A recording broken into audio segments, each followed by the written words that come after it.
Hello guys, మనకి IPL 2025 season మరి అఫీషియల్గా రద్దు అయిపోయింది కదా. అయితే మరి దీని తర్వాత అందరికి కూడా కొన్ని డౌట్స్ అరైజ్ అవ్వచ్చు. అదేంటంటే ఇప్పుడు మరి ఐపీఎల్ 2025 సీజన్ రద్దు అయింది కదా, మరి దీనివల్ల ఎవరికైనా నష్టం ఉండిద్దా అని చెప్పేసి మీలో చాలా మందికి డౌట్స్ ఉండొచ్చు. అయితే దాని గురించి వీడియోలో క్లియర్గా మాట్లాడదాం. అయితే ఫస్ట్ మరి ఎవరికైనా నష్టం ఉండిద్దా అంటే ఖచ్చితంగా ఉండిద్ది. సో ఫస్ట్ ఎవరికంటే మరి బీసీఐకే ఎక్కువ నష్టం, ఎందుకంటే కొన్ని వేల కోట్లలో మరి నష్టం రావచ్చు.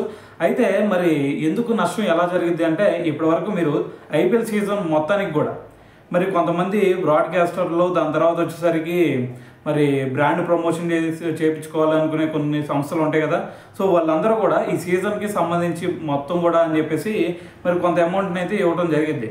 సో మరి ఆ అమౌంట్ మరి సీజన్ మొత్తాన్ని తీసుకున్నారు కాబట్టి మరి దాంట్లో ఇప్పుడు సీజన్ చూసుకుంటే మరి ఇంకా మనకి మిగిలి ఉంది.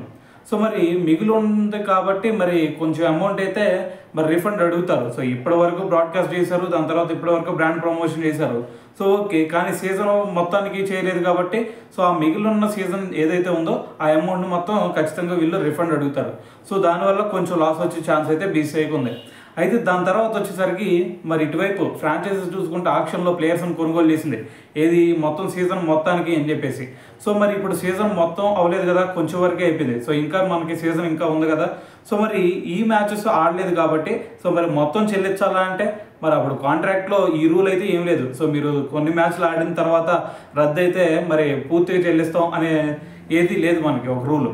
సో కాబట్టి ఇప్పుడు అటువంటి రూల్ ఏమి లేదు కాబట్టి సో మరి వీళ్ళిద్దరి మధ్యలో మరి ఏది మనకి ప్లేయర్స్ అలాగే ఫ్రాంచైజీస్, సో వీళ్ళిద్దరి మధ్యలో ఒక అండర్స్టాండింగ్ వచ్చి మరి ఇన్ని మ్యాచ్లు ఆడాం కాబట్టి ఇన్ని మ్యాచ్లకు సంబంధించి ఇంత అమౌంట్, సో మరి పర్ మ్యాచ్ వచ్చేసరికి మీకు ఎంత పడుతుంది కాబట్టి ఇన్ని మ్యాచ్లు ఆడారు కాబట్టి ఇన్ని అమౌంట్ ఇస్తాం, మిగిలిన కొన్ని మ్యాచ్లు ఉన్నాయి కాబట్టి సో ఆ అమౌంట్ కట్ చేసుకుంటాం అని చెప్పేసి వాళ్ళ అండర్స్టాండింగ్ వచ్చేసి సో మరి వాళ్ళైతే మరి అమౌంట్ అయితే పే చేయడం అయితే జరిగింది అనమాట. సో ఏదైనా సరే దీని గురించి మీకు తెలుసు కదా, సీజన్ స్టార్టింగ్లో కొంత ఇస్తారు, మిడిల్లో కొంచెం ఇస్తారు, అయిపోయిన తర్వాత కొంచెం ఇస్తారు అమౌంట్ ఏది ప్లేయర్స్కి.